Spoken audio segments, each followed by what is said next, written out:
पश्चिम बंगाल और असम सहित लगभग 5 राज्यों के चुनाव के रिजल्ट कल आए। उसके बाद आज पश्चिम बंगाल की जो मुख्यमंत्री ममता बनर्जी, उनके एक बयान के बाद पूरे देश के अंदर एक माहौल अलग हो गया। उन्होंने कहा है कि मैं इस्तीफा नहीं दूंगी।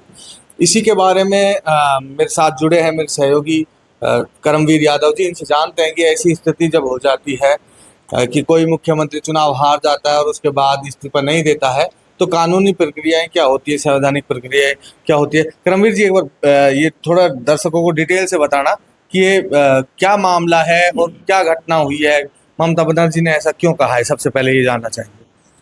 धन्यवाद नरेंद्र भाई। अभी पश्चिम बंगाल में जब इलेक्शन हुआ तो ममता बनर्जी इलेक्शन हार चुकी है। इसके बाद भी अपना इस्तीफा नहीं दे रही। उनका कहना यह है कि मुझे इलेक्शन जो है इलेक्शन कमीशन ने हराया गया है, मैं इलेक्शन खुद से नहीं आ रही हूँ। मेरे पास इलेक्शन कमीशन के ऊपर आरोप, इलेक्शन कमीशन के ऊपर सीधा सीधा आरोप लगाया कि इलेक्शन कमीशन ने मुझे इलेक्शन हराया है। लेकिन अब कानूनी प्रक्रियाएं क्या देखो, होगी? कानूनी प्रक्रिया ये होती है, कोई भी पार्टी जब इलेक्शन हार जाती है तो उसके तहत क्या होता है कि राज्यपाल और राष्ट्रपति के पास ही पावर होती है, उस सरकार का खंडन कर सकते हैं। उसमें बर्खास्त कर सकती है। हाँ, बिल्कुल बर्खास्त कर सकते हैं राज्यपाल राष्ट्रपति, उसका संवैधानिक अधिकार होता है। इसमें कुछ मुख्य जो है बातें मैं आपको बता देता हूँ। सबसे पहले राज्यपाल का हस्तक्षेप होता है सरकार में, तो राज्यपाल उसको जो है कि अपनी स्वेच्छा से नहीं कहेंगे, उसका संवैधानिक अधिकार है राज्यपाल को सरकार को बर्खास्त कर सकता है यदि उसके पास बहुमत नहीं है तो। दूसरा क्या होता है कि फ्लोर टेस्ट कराना, कि राज्यपाल जो है कि विधानसभा में विशेष सत्र बुला करके फ्लोर टेस्ट कराता है। अगर फ्लोर टेस्ट में पार्टी बहुमत हासिल नहीं कर पाती है तो फिर क्या होता है कि सरकार का खंडन करने का उसके पास अधिकार होता है राज्यपाल। तीसरा ऑप्शन क्या होता है, अविश्वास प्रस्ताव होता है। विधानसभा का सत्र बुलाया जाता है, उसके बाद में विपक्षी दल जो है विधानसभा का सत्र बुलाते हैं, उसके बाद में वोटिंग होती है। वोटिंग के बाद अगर उसके पास विश्वास के लिए जो मत नहीं पड़ते हैं तो वो सरकार जो है गिरी हुई मानी जाती है, अर्थात राज्यपाल उसको बर्खास्त कर सकता है।